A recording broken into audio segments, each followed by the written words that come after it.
Hi everyone. I just wanted to make a quick video to kind of talk about my miscarriage at 13 and a half weeks. I made this video, or a video like this, when I miscarried with my first child at 8.5 weeks. So I just felt like it was just right to kind of make another video, and like if I can help anyone, or this video can reach anyone and it does help someone or give someone some sort of like support or comfort, then it was worth me doing. I miscarried at 13 and a half weeks. The fetus was measuring almost 12 weeks, but his head was measuring 13 weeks. So there's a question as to exactly how big my baby was, or how much he grew, how long he grew. But with that being said, I went on to every forum, every video, everything to try to find anything that talked about miscarriages, natural miscarriages after 10 weeks. So typically before 10 weeks or before 12 weeks, you may be able to have like a medication that will help produce the miscarriage, or typically you would have a DNC. I wanted to go the natural route. However, there were a lot of risks to take going the natural route, especially so far on. But I did want to go the natural route ultimately. I spoke to a naturopath doctor, and speaking to her, she let me know that being 13 and a half weeks and the baby being a little bit bigger, it would probably be best to do a DNC just for safety wise. So I did go ahead and schedule that DNC. However, my body kind of knew what it needed to do, and I did not have to have that DNC, which I was extremely thankful for. Just a little bit about me. My first pregnancy, I became pregnant. I was 29 years old. I have PCOS, so I naturally conceived. I was 29 years old. Unfortunately, I lost that baby at 8.5 weeks. And again, it was a miscarriage, so my body did not recognize it. It didn't give me any symptoms. And I was put in this position where I had no idea what was kind of going on. I didn't know anything about miscarriages, anything about pregnancy, anything about birth. And I was 8.5 weeks, and the baby did grow to 8.5 weeks. And I was faced with this ultimate decision to either take the medication, have a DNC, or wait for my body to naturally miscarry. I decided to go the natural route. However, it took my body 4 weeks from the time that I found out that the baby stopped growing. It took my body 4 weeks to naturally miscarry. With that, I wouldn't advise to go any longer than that, because the fetus is breaking down, the tissue is breaking down inside, and there is risk of infection, and that's what the doctor was telling me. So I was going to go ahead and have the DNC, but my body at that 4-week mark just kind of went into releasing the fetus. So with that, you can find my first video on my account, and it will go over that whole experience. And after that, I was lucky enough to get my cycle back within 4 weeks. And then I miraculously conceived my son on that second cycle. So about a month and a half after I conceived my son, who's my rainbow baby. And he is 5 years old. After that, I went on and I had another son, who's 3 years younger than my oldest son. So I had 2 successful pregnancies after my first miscarriage with PCOS. My first son that was born, I had an all-natural birth with him with no medication. So just keep that in mind when I talk to you about my miscarriage, my last miscarriage. And then my second son, I did have a C-section because there were some complications with the birth of my first son. So I've kind of been in like every route. I've had a D&C before, but not for a miscarriage, to remove a polyp in my uterus. I had obviously 2 natural miscarriages, and I had given natural birth vaginally, and I've also had a C-section. So I've kind of had a lot of different experiences. So I just want to share it with others. So to get to my last miscarriage, so it was 13 and a half weeks, and this was only 3 weeks ago, so still kind of raw and fresh in my mind. But I was 13 and a half weeks, and I went to the doctor, found out there was no heartbeat, and then I was not given the choice of medication. I was told pretty much to have a D&C, that was the safest option. So again, I went home, thought about it, did not want to do a D&C. I talked to a naturopath doctor. She even suggested a D&C. So I did go ahead and schedule that for a week after. But my body knew, I think, what to do, because I had the first miscarriage naturally. My second son was born vaginally, naturally. So I just think my body knew what to do. So it didn't wait as long as it did with my first miscarriage. So I had miscarried, found out there was no heartbeat 4 days before, and then 4 days after, 6 days after. 6 days after I found out there was no heartbeat, I went into pretty much like a smaller, less intensive labor. So I started getting contractions on Saturday, really heavy cramping, and a lot of pressure below, which I thought I was going to give birth on Saturday.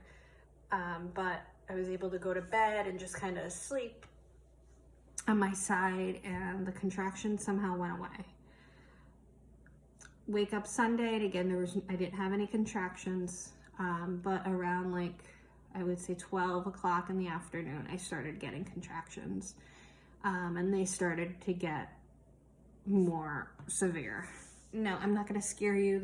I had a natural birth with my first son, so I dilated all the way to 10 centimeters.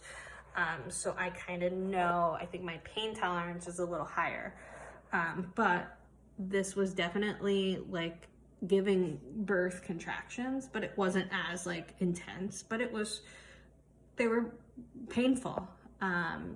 If I took an ibuprofen, it could have helped it a little bit, but they were pretty painful, where you had to breathe through them. I had to breathe through. I had to get into a position where I felt comfortable.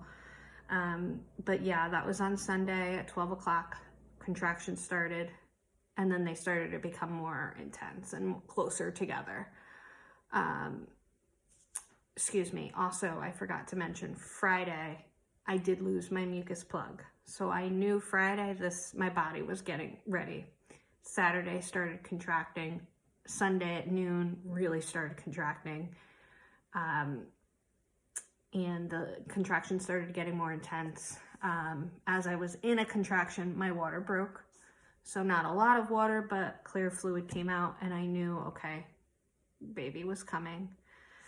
And then I went to the bathroom, and I was prepared to catch the baby. And basically I just pushed a little bit, and I sat, pushed a little bit, and he came out. Slowly he came out with the sac. After that, the placenta came out, and then just some tissue came out. Since that, all the contractions stopped. It was just like giving birth naturally, just to a smaller fetus, smaller baby.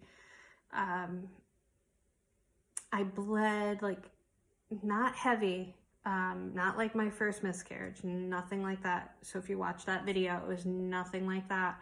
But I did bleed like a regular period, maybe that first day, second day, and then I spotted for a couple of days after that. And then it just stopped. And then 11 days after, I started to bleed, and I thought it was a cycle. But I only bled that one day. It was red blood, not heavy at all. So I don't know. Again, it's only been, it's been, yeah, going on 3 weeks. So 3 weeks. So I have not had like a cycle. I don't know if that was my cycle on the 11th day after. Just kind of waiting for my body to see. But yeah, that is what happened. I was grateful that I was able to have that birth with my 4th pregnancy.